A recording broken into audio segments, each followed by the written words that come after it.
Hello and welcome to Beyond Reproach. This is Tux Lurzel.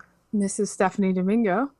We come to you from both Brooklyn, New York and Detroit, Michigan, Yes. where we record on land belonging to the Lenape Nation, as well as the Ojibwe, Ottawa, Potawatomi, and Wyandot nations. Nations that are some of many still very much out here doing their thing, and we would like to acknowledge that. This is the Minisode of Beyond Reproach, where Tis. we just talk about whatever the fuck we feel like talking about. When I was a kid at school learning the golden rule, teacher often used to say, if you don't tell a lie, there's not a reason why you can't be like Washington someday. How could Washington be a married man and never, never tell a lie?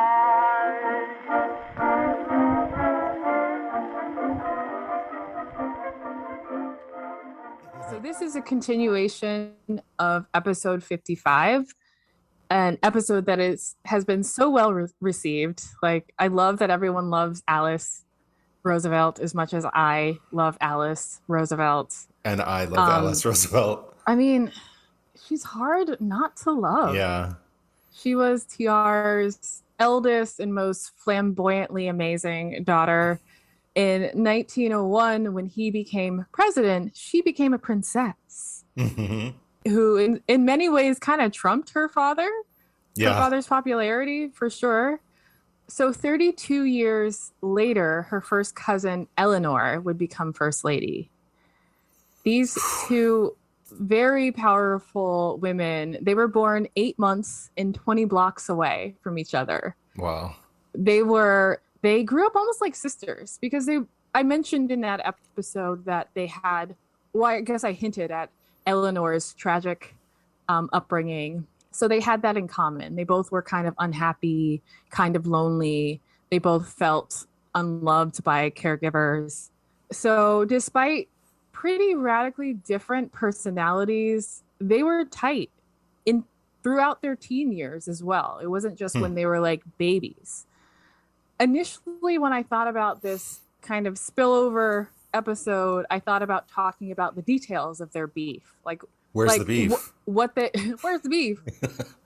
I wasn't thinking about what happened, but I kind of wanted to talk about initially, like, the spicy words. However, looking into it, so white women don't like spice. No, I know. Here I was thinking they were using Lowry's. Yeah, They no were seasoning not. for these rich white Yeah, women. no lemon pepper, no nothing. Black pepper is spicy. So they were trading barbs back and forth, and they were kind of pointed, but they were kind of, to me, like, meh. Yeah. I didn't really Okay. It didn't seem spicy enough. Also, there is a lot of scholarship around their rivalry. There's a book that I used a lot for my last scandal. The title is called Hissing Cousins, and the cover has like snake imagery. Was it Emily Spinach? Yeah, I mean, I guess that's what they were trying to hint at. And it was a really great book. Like, I got a lot of good information from it. But there was something about like a man, presumably a straight man, talking about two powerful women, like essentially having a cat fight, that didn't really sit well with my spirit. I'm like, I don't want to talk about that. Yeah, at all. No one can hear my eyes rolling through the microphone. So instead, I want to talk about what happened between these two that caused such a rift. So what happened? The question that I wanted to focus on. You're phrasing this incorrectly. It's what happened was. Okay, what happened was something happened between Alice and Eleanor that led Alice to, get this, boycott Eleanor's funeral. What? Yes. Oh my God. The funeral of her closest cousin. Like, how petty is that? Petty LaBelle over here. Yeah. I'm like, what happened? What happened between the two of you? Like, was it some shitty ass man that came between you two? Yes. Correct. That is, the answer is yes. Obviously, that'll do it. Right? Yeah. Right? I'm like, there has to be, like, I smell a man in all of this shit. So this man was a relative. It was Theodore Roosevelt Jr. He is the one who fucked it up between these two women. Theodore Roosevelt Jr. would be Alice's brother? Correct. Alice's brother. Okay. The fallout happened in 1924, but to set the scene, I have to go back to 1919. That was the year when Teddy Jr. had first won his election to the New York State Assembly. He was a representative for Nassau County, which I'm like, oh my God, Long Island. I know where that is. Like his father, the young TR had just won this election. Like his father had the same position before he became governor of New York State. So that following year, he decides that he's going to hitch his wagon to a charismatic rising star within the party. Because his name is Theodore Roosevelt, he had his eye on that White House. Yeah. And can you guess who the man was that he decided he was going to follow behind? I don't know. It's all right. No, he's a Republican.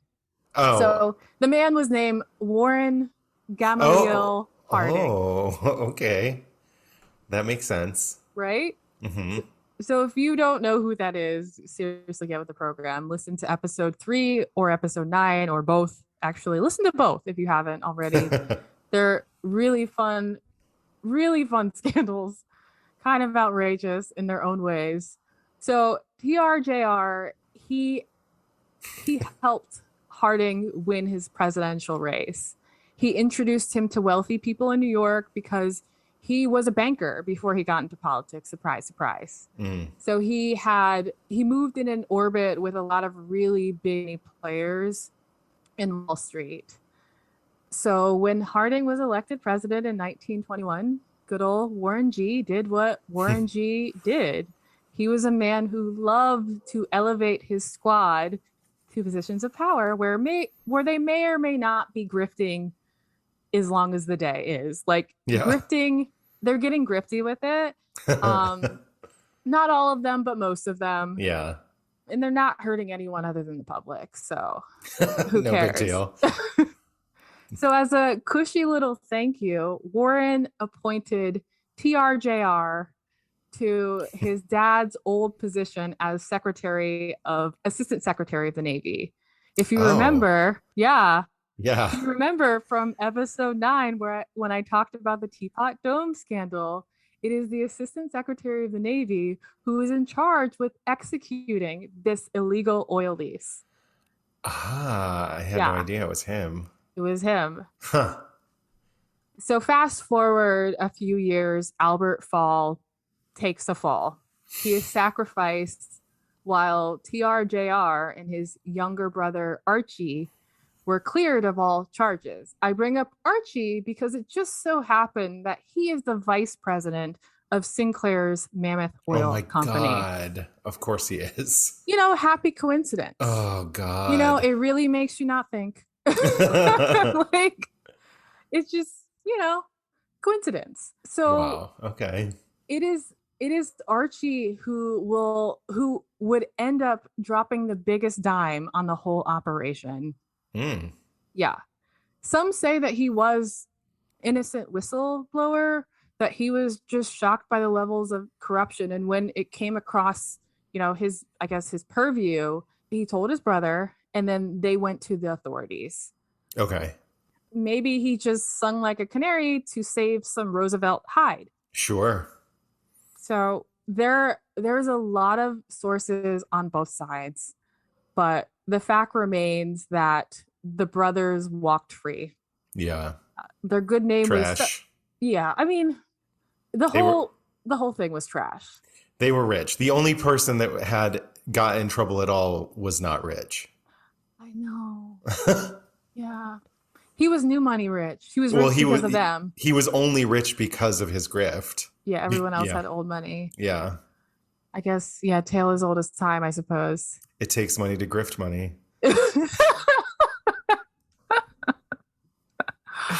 Oh my God, I love that. I want that on a shirt. It takes money to grift money. Yeah. Oh my God. Yeah. It's like a Trump biography. But so the brothers, they walk free. Their like good name is sullied a bit in the press. Okay. But people have really short memories. Yeah. Like really short memories. So back to JR in 1924. This is the year of Alice and Eleanor's epic falling out. He was running on the Republican ticket in New York's gubernatorial race. Mm-hmm. That word is just so weird. Gubernatorial. To me. Yeah, like why isn't it gubernatorial? Yeah. Like what is a gubernator? Or why don't we have gubernators? You know? That's the real question. It's so, I mean, because it sounds stupid, but like, I guess governor sounds stupid too. I don't know. So he's running on the Republican ticket, just as his dad had previously. He's running against a man named Alfred E. Smith. I mentioned the last episode that Alice was a lifelong Republican. That apparently is not true. Because I was kind of wondering, like, why is she friends with LBJ? Like, he's a Democrat. Yeah. And then I started seeing pictures when I was putting images of her on Instagram. I started seeing all these pictures of her and like Jackie O and like or her and JFK or RFK. I was like, why is she hanging out with Democrats? This is so weird. Turns out she changed her political affiliation so she could vote for JFK and LBJ. Oh, okay. They were the anomalies. Yeah, she voted for LBJ and then didn't want him anywhere near her. Yeah, well, he's a creep. Yeah, I mean, facts are facts, America. She didn't want him to kiss her. Sure.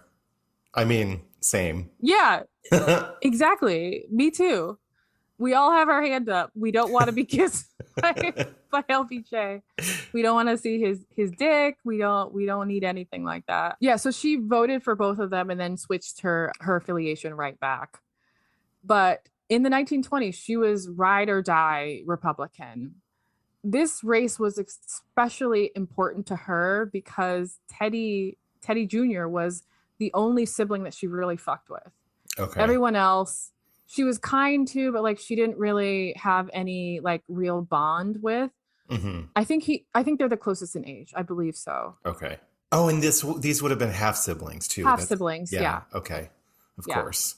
Yeah, and I know she didn't like them very much. No, she didn't. For good reason. Yes.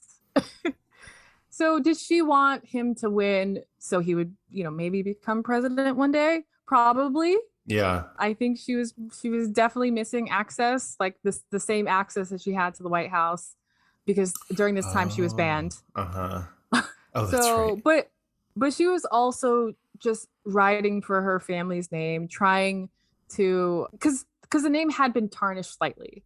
Okay. So I think she thought that if he can become governor, then, all will be forgiven. Sure. So when JR received the Republican Party nod, he and she just assumed he was going to win.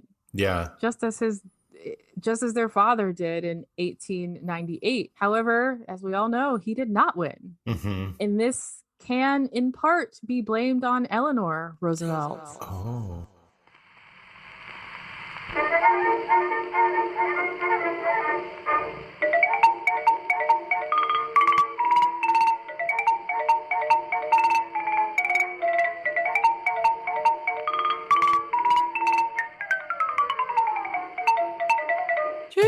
And it looks like we're live here. I'm one of your hosts, Hamish. And I'm your other host, Aaron Conway. And welcome to our show, The Third Wheel. And today we're joined by... Hello everyone, I'm Anna Blackburn. I'm Josh. My name's James. Yes, I'm Nish. My name's Sneeja. I'm Gina. Hi everyone, I'm Lil. This is Yakashri. I'm Tam. Hi, I'm Deja. I'm Nikhil. I'm Ashley. My name's Dar. I'm Shami. That's just a few of our previous guests. Every episode we're joined by a third wheel to hear their story, debate some juicy topics and play some games. You can find us everywhere at thirdwheel.fm and follow us on Instagram, Twitter and Facebook at The Third Wheel FM. Jumping on this podcast, the third wheel. I love being the third wheel right now. It's fantastic. Yeah. As candidates, they stump around when they're during the run up to their election. He was doing the same. He was going around, he was kissing the babies. He was trying to get the votes. Someone else was also doing the same thing, like doing a little bit of stumping of their own. And that person was Eleanor. This bitch drove around New York State in a car with a paper mache teapot on its roof. Oh my God. It was her, yeah. Oh It my was her God. hope that this imagery would kind of, jog the memories. Uh-huh. Reminding the people of like who this dude was. Her cousin. Yeah.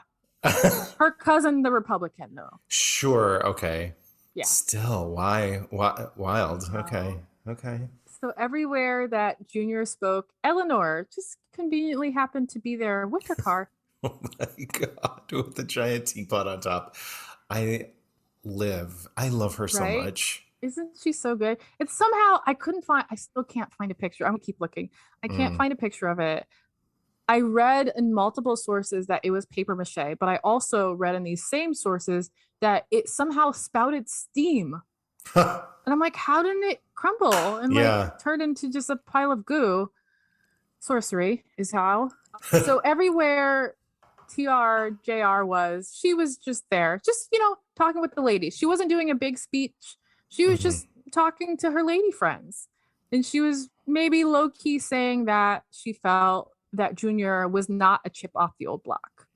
Ah, okay. In so many very choice words, she also suggested that he was an immature and easily used man. Oh, okay, Eleanor. A little black pepper right there. just a one turn of the pepper grinder. So when little Teddy, when he lost his election to Smith by over 100,000 votes, he forever blamed Eleanor. Alice too blamed her, but it was said that Alice had forgiven her for blocking her brother's path to the White House, but also she never showed up to the funeral. So it's I don't know. It doesn't really sound like all was forgiven, right?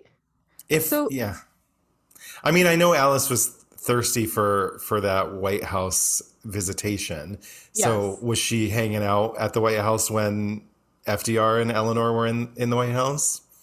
She was. Oh, she was. Okay. She was. Eleanor, I read that Eleanor extended an invitation to her to come, I think, monthly. Oh, okay. And she would always show up. Well, she just wanted to hang out. Exactly. Yeah. She just wanted to hang out. She's not going to say no to that White House. Yeah. I love Eleanor. I mean, I love them both for very different reasons. Yeah. Eleanor was not exciting, but she was like the best. Whereas Powerful. Alice is exciting, but she's trash when it comes to her politics. Yeah, exactly. 4 years after this all went down, Franklin would become governor of New York because Smith only had one term, and the rest is history. And we kind of have Eleanor to thank for that. It is suggested that she torpedoed TRJR's run for the governorship because she wanted Franklin to have that spot. Ah, I see. But he wasn't running yet, but... He wasn't running yet, but he ran 4 years and then he won. Okay, yeah. So, had TRJR won, then maybe... But they were running on different tickets. Yeah. Whatever. Either way. Yeah. It's thought that she thought that TRJR would be a contender against FDR. Sure. Yeah. Yeah, that makes sense. Yeah. Yeah, if he were already governor... They're not going to switch Roosevelts. Yeah, no. They're absolutely not. Yeah. So, the end. Cool. Yeah. Well, that was very informative and beefy. Beefy? Yeah. Boeuf. Boeuf. Oh my God. Some mildly spiced beef. Yeah, well it's this upper echelon. They don't bring out the claws. Mm-hmm. Because they have people to do that for them. Yeah, they just boiled their beef in milk. Oh God, is that a thing? No, I don't know. Okay. No. Oh, God, I'm willing to believe anything. If you told me that was real, I'm like, white people, Amazing. Well, that was phenomenal. I'm really glad to know that, and I I really, really do hope that you're able to find images of this steaming car teapot. I want it so bad. It sounds Or at really least like someone, like an artist depiction of it. Yeah, totally. Like I'll take what I can get. Well, I guess that's it then, right? Yeah. That's it. Short and sweet, y'all. Love it. Short and sweet. It's rare for us. I know you're probably probably confused. That's why I'm like, am I closing the show already? Is this how do I do this? What do I do? But we're doing it. Yeah. Yeah. Thank you guys. Like, wait, how? Thank you so much for listening to Beyond Reproach. This has been Tux Lurzol. And Stephanie Domingo. And thank you to our new editor, our new audio editor, Dev. We could not do this without him. No. All right. Impossible. Thanks for listening. Bye. Yeah, bye.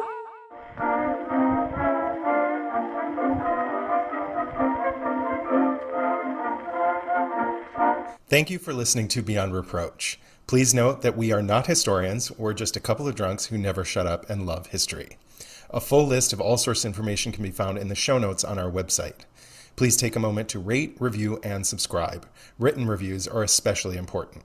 If you like us, please do one of two things. Leave us a written review on Apple Podcasts or send this episode to a friend, family member, or someone who you think would be into it. Don't forget to follow us on social media and make sure you follow us on Instagram because we post our cocktail recipes the Thursday before each full episode. Please drink along with us if you are not driving.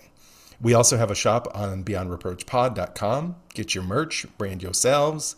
And we also have exclusive content on Patreon where you can directly support the production of our show.